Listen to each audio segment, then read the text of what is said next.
Hello បងប្អូនអរគ្នាបងប្អូនអរគ្នាមែនណាដាំខ្ទឹមឲ្យអត់ដុះហើយបងប្អូនដាំយូរណាបងប្អូននេះអត់ដុះទេប្រហែលជាម៉ានេះខ្ញុំយូរអាទិត្យដែរអត់ដុះប៉ុន្តែខ្ញុំមានវិធីសាស្ត្រមួយធ្វើអញ្ចឹងបងប្អូនកាលណាអត់ដុះអញ្ចឹងឧទាហរណ៍ថាឥឡូវបងប្អូនដែលអត់ឃើញដុះហ្នឹងវាអញ្ចឹងបងប្អូនឃើញទេ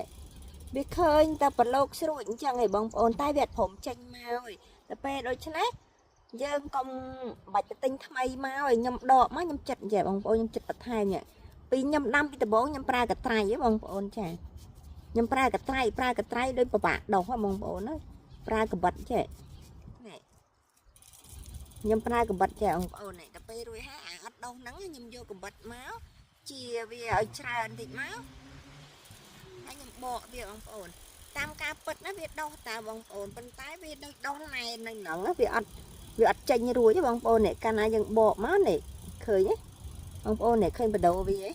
ចាកាលណាយើងបកមកវាដុះបងប្អូនតែវាចេញអត់រួចទេដូចវាក្រៀបណាមុខលើអញ្ចឹងណាដូច្នេះចិត្តដូចខ្ញុំចេះបងប្អូនចិត្តដូចខ្ញុំអញ្ចឹងហើយដាក់ដាំទៅវិញបងប្អូននេះដាក់ដាំទៅវិញអញ្ចឹងណានេះ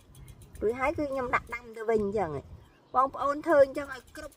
ខ្ទឹមណាដែលវាដុះ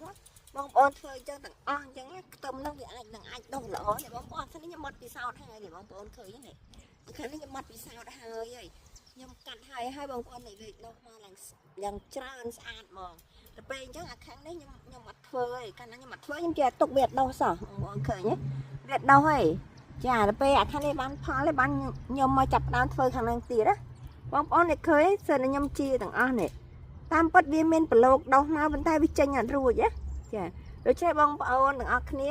បើដាំខ្ទឹមទៅអត់ដុះបងប្អូនយកមកធ្វើដូចខ្ញុំអញ្ចឹងមកចានេះបងប្អូនធ្វើណាដូចខ្ញុំឲ្យមើលចាបងប្អូនឃើញវាក្រៀមនៅនឹងវាដុះអីឥឡូវយើងជានេះទៀតឥឡូវខ្ញុំធ្វើបងប្អូនមើលសារឡើងវិញចាយើងជានេះទៀតបងប្អូនណាយើងជានេះមក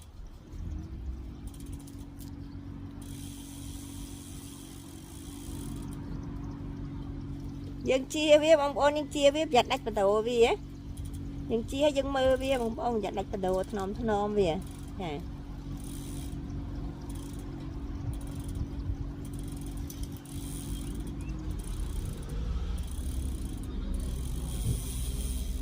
នេះបងប្អូនឃើញសិតតែមានបដូរដុះទាំងអស់ប៉ុន្តែវាចេញមកអត់រួចនេះបងប្អូនឃើញពេលយើងជាទៅបានយើងឃើញបដូរវាដុះនេះបងប្អូនឃើញនេះឃើញវាសិតតែមានបដូរដុះហើយប៉ុន្តែយើងកប់វាទៅវាអត់ដុះបងប្អូនវាចេញតែប្រឡូកមកវានៅហ្នឹងរាប់អាទិត្យដែលវា